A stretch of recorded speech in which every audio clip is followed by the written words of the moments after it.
नमस्कार, मैं उपेंद्र कुमार पांडे, हिंदी अध्यापक, एक बार फिर नवीन संकल्प के अध्याय 4 को लेकर आपके सामने उपस्थित हूँ। पिछली वीडियो में मैंने बताया था कि श्री कृष्ण और कर्ण की मुलाकात होती है और श्री कृष्ण कर्ण से युद्ध को रोकने का उपाय बतलाते हैं।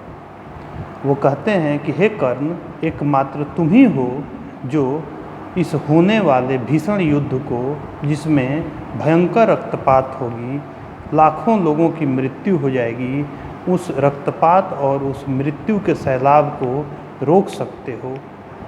और आगे वो कहते हैं कि कर्ण, तुम्हें नहीं पता है कि तुम ज्येष्ठ कुंती पुत्र हो, यानी पांडवों के बड़े भाई हो। युधिष्ठिर, धर्मराज युधिष्ठिर के भी तुम ज्येष्ठ हो। कहने का अर्थ यह है कि श्री कृष्ण कर्ण को यह समझाते हैं कि यदि तुम दुर्योधन के अधर्म पक्ष को त्याग कर पांडवों के धर्म पक्ष की ओर चले आते हो तो स्वतः तुम सिंहासन के अधिकारी बन जाओगे और इस कारण दुर्योधन भी युद्ध करने की साहस नहीं जुटा पाएगा और युद्ध टल जाएगा।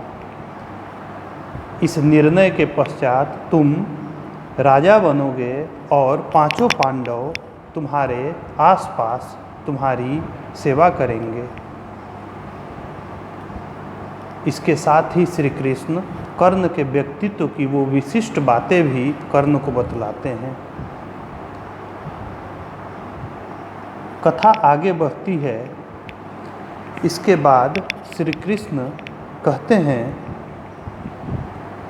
कि कुंती ने तुम्हारा त्याग किया था, इसके पीछे लोक लज्जा थी, यानी कि कुंती के पास और कोई उपाय नहीं था, इसलिए कुंती ने तुम्हारा त्याग किया। इसमें कुंती का कोई दोष नहीं है, बल्कि जो यह सामाजिक मर्यादा है, जिस तरह से हमने समाज का निर्माण किया है, जैसा समाज बना है, उस समाज में समाज के लोक धर्म को पालन करना प्रत्येक व्यक्ति के लिए अनिवार्य है। कुंती ने भी अपने उसी लोक धर्म का पालन किया था, उसी लोक लज्जा से बचने का एक उपाय किया था। आगे कहते हैं, कुछ रुक कर कृष्ण ने फिर कहा, इस युद्ध को रोक दो कर्ण। बार बार कर्ण से आग्रह करते हैं श्री कृष्ण कि एक तुम ही हो जो इस युद्ध को रोक सकते हो, इस होने वाले रक्तपात को तुम ही हो जो रोक सकते हो। रोक दो इस भीषण नरसंहार को।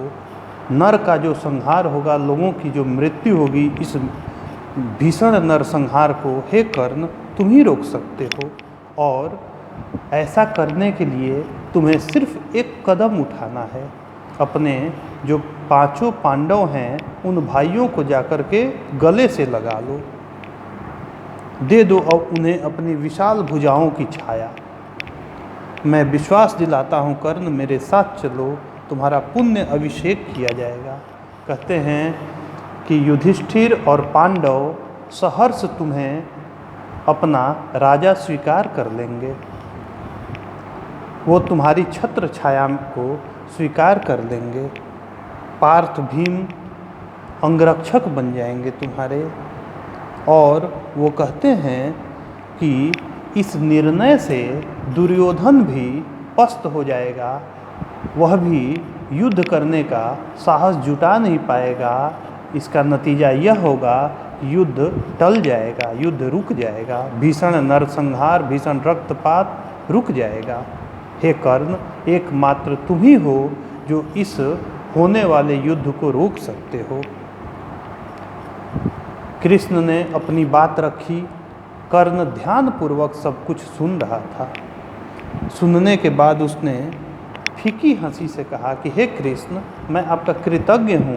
हे कृष्ण, आप मेरे हित के बारे में सोच रहे हैं, इसलिए मैं आपका कृतज्ञ हूँ। मैं आपका आभार मानता हूँ, क्योंकि आपने मुझ पर स्नेह दिखलाया है, प्रेम दिखलाया है। मैं उससे अभिभूत हूँ। मैं अपनी इस रहस्यमयी जन्म कथा को जानकर विस्मित हूँ, आश्चर्यचकित हूँ कि मेरे जन्म की यह कथा है, क्योंकि आज तक तो मैं यही जानता था कि मैं सारथी अधिरथ और उनकी पत्नी राधा का पुत्र हूँ, यानी कि मैं एक सूत पुत्र हूँ। आज मुझे पता चला कि मैं भी क्षत्रिय कुल से हूँ, मैं भी पांडवों की तरह कुंती का ही पुत्र हूँ, बल्कि मैं तो ज्येष्ठ भी हूँ। किंतु हे मधुसूदन, इस सारी कथा को सुनकर जब मैं आपके प्रस्ताव पर विचार करता हूँ, यानी कि जो आपने प्रस्ताव रखा है कि अपने मित्र का त्याग कर दो और पांडवों के तरफ जाकर के मिल जाओ, तो इस प्रस्ताव पर जैसे ही मैं विचार करता हूँ तो मुझे लगता है कि यह सही नहीं है। जब मुझे अपमानित किया जा रहा था सुत पुत्र कह करके, तब जो मेरे अपने लोग थे उनमें से कोई भी नहीं आया, बल्कि उस समय उस अपमान से रक्षा करने के लिए दुर्योधन आगे बढ़कर आया और उसने मुझे अपने हृदय से लगा लिया। कहते हैं कि हे कृष्ण, मुझसे यह नहीं हो सकेगा। जिस वृक्ष की छाया मुझे मिली मैं उसी को काट दूं, केवल इसलिए कि लोग मुझे पांडव कहें, मुझे राज सिंहासन प्राप्त हो। नहीं केशव, नहीं चाहिए मुझे यह मान सम्मान, यह ताज सिंहासन, यह धन ऐश्वर्य।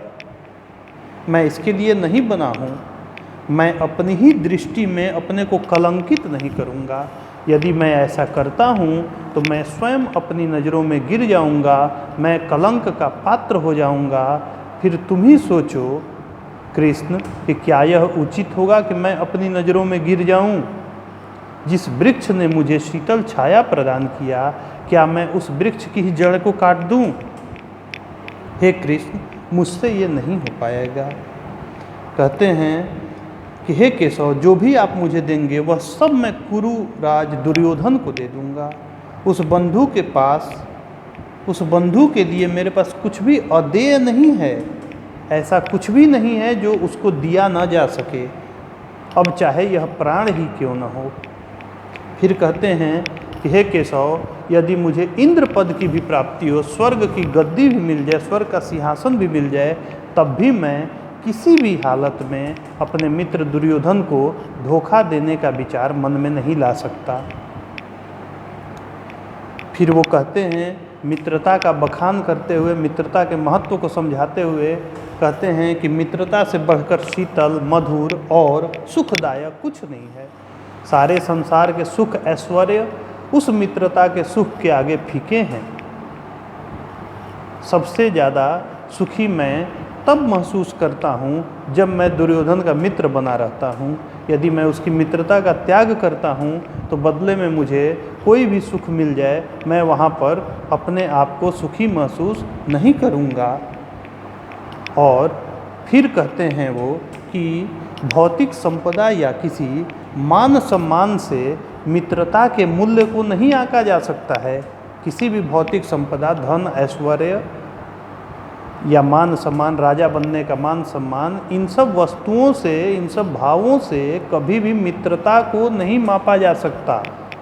इसलिए हे कृष्ण, मैं आपके प्रस्ताव को ठुकराता हूँ। मैं आपके इस प्रस्ताव को स्वीकार करने की स्थिति में नहीं हूँ। किसी भी हालत में मैं अपने मित्र का त्याग नहीं कर सकता हूँ, क्योंकि यही मित्रता है जिसकी वजह से मैं अभी तक जीवित हूँ। यही मित्रता है जिसने मुझे बुरे वक्त में सहारा दिया था। और यह कह कर के कर्ण रथ से उतर जाता है और फिर अपनी दिशा में जाने लगता है। श्री कृष्ण जाते हुए कर्ण को देखते हैं और उसके अद्भुत चरित्र से आश्चर्यचकित होते हैं। मन ही मन वो अति प्रसन्न हैं कि क्या ऐसा भी चरित्र हो सकता है, क्या ऐसे भी मित्र संसार में हो सकते हैं जो अपनी मित्रता के लिए अपने किसी भी सुख का बलिदान देने को तैयार हों। और वो फिर कर्ण की प्रशंसा मन ही मन करते हुए वहाँ से चले जाते हैं। इसके साथ ही यह कथा समाप्त होती है। इसके अन्य पक्ष पर अगले वीडियो में हम विचार करेंगे। धन्यवाद।